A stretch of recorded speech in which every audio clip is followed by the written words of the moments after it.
My name is KushiKush, and I'm going to be looking at some of the most popular standard metagame Magic the Gathering decks. Now, I'm no pro. I don't know all the cards in Magic. I don't know all the synergies. I just want to be looking at it with you guys. I mainly play Yu-Gi-Oh, but I do like Magic. I think it's a very cool game, so that's why I'm checking this out. Feel free to leave your thoughts in the comments down below. And let's start off with Grixis Midrange. It seems like it's 26% of the meta. I'm on MTGGoldfish. I don't know if this is a super reliable source. I have been told that it's a good website to use, so that's what we're going to be using. So this is Grixis Midrange by Takeshi Ozawa. That's a really cool name, actually. I've seen a couple of these cards before. Blood-Tithe Harvester. I think I have him in Magic Gathering Arena. Corpse Appraiser. Sheldred. I love this card. Super powerful card. I didn't realize how expensive it was. Wait. For one copy, it's 145 bucks? Okay, that can't be right? That's expensive.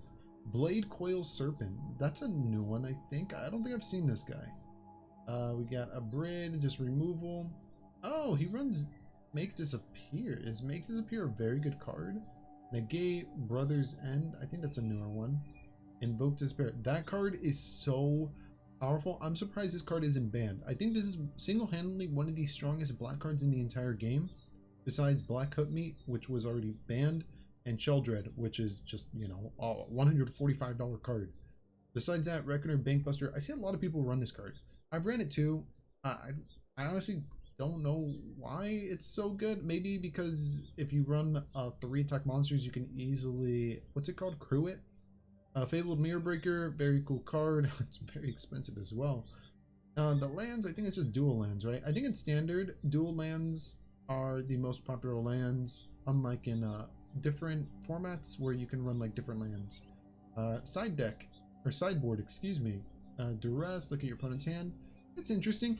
I think this deck's pretty cool. I can see why it's so popular. You just run really powerful cards. Every monster has more than 3 attack, which means that regular Bankbuster is going to be crewing more often than not. You also have really powerful cards like Invoke Despair. You also negate, you can stop your opponent, and just removal. This genuinely seems like a cool deck, and I'm not honestly too surprised that it's number 1. Besides that, we got Mono White Mid-Rare. This is one I like. Mono White. This is one of my favorite decks. This build is by Maik, Freitas. Let's see, Ambitious Farmland. You add a plane, pretty cool. Spirited Companion. You draw a card. Yeah, it's pretty cool. It's also an enhancement. Lauren. So this one's an interesting one. I tried testing her out. Yeah, when she's summoned, you can destroy an artifact or a enhancement, which is a good effect. Also vigilance. But it's like you tap her, you and your opponent draw a card.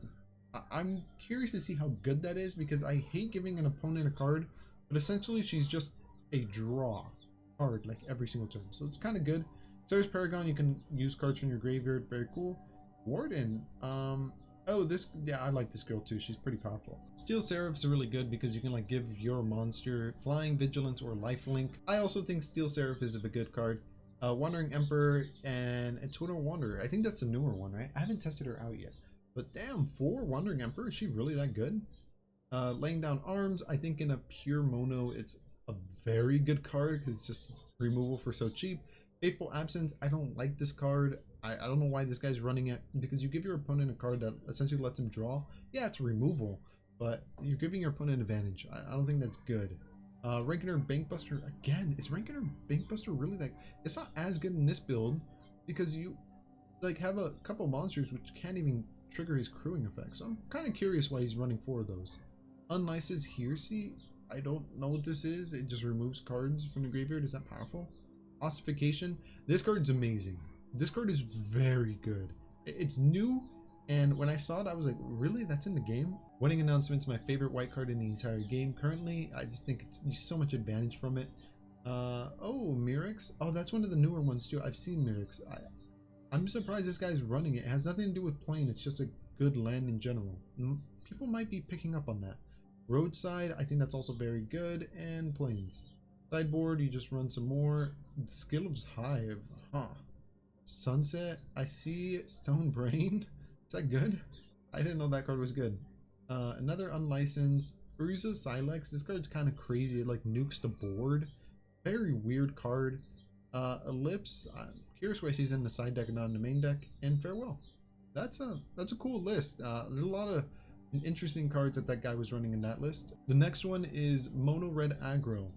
This is 8.6% of the meta, and this is a build by Fumiaki Satou.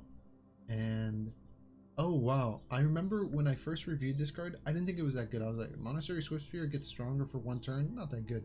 I was told quickly in the comments that no, this is actually a legit meta card. This is a good card. It's ran out 4 copies in this. Phoenix Chick, very good card. I like this card too. This card's really cool too. This card especially because she can get really strong. Very cool card. I've never seen this guy before. Beldon Oralmix Evader. I don't know what he does. I'm guessing he's good because he's a 2/2 or something, and he has haste. This card I've seen a little bit. You burn your opponent, and then you can do some other things. You get like a mana or whatever. End of Festives. Deal 1 damage to each opponent. Huh. Okay, for 1 mana. That's interesting.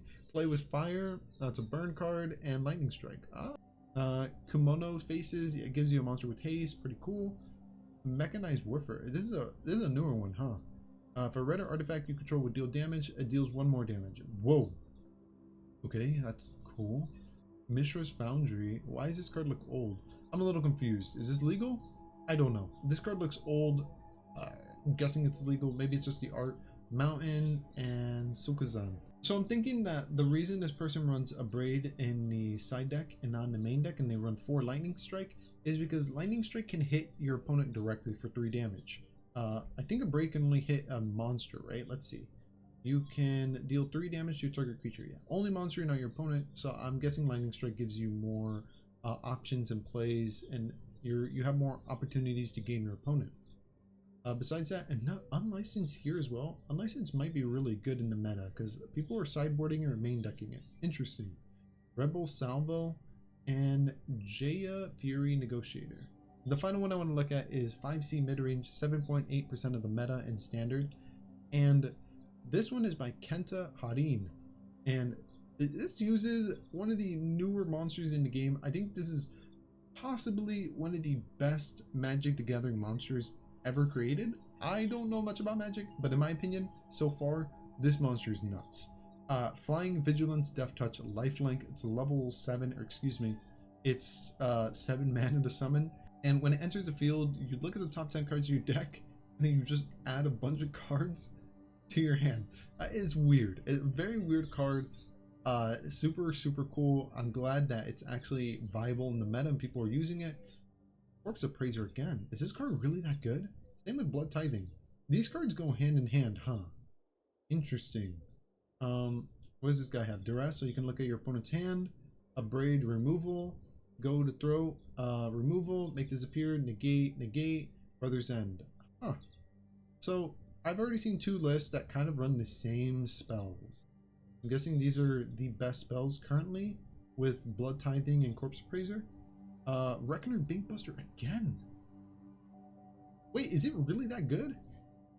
I'm curious. A lot of people are running this. Shout out to CC for calling that Fable of the Mirror Breaker. He called it. He said this is probably going to be one of the best cards going into the later sets, and it is. It looks like it is.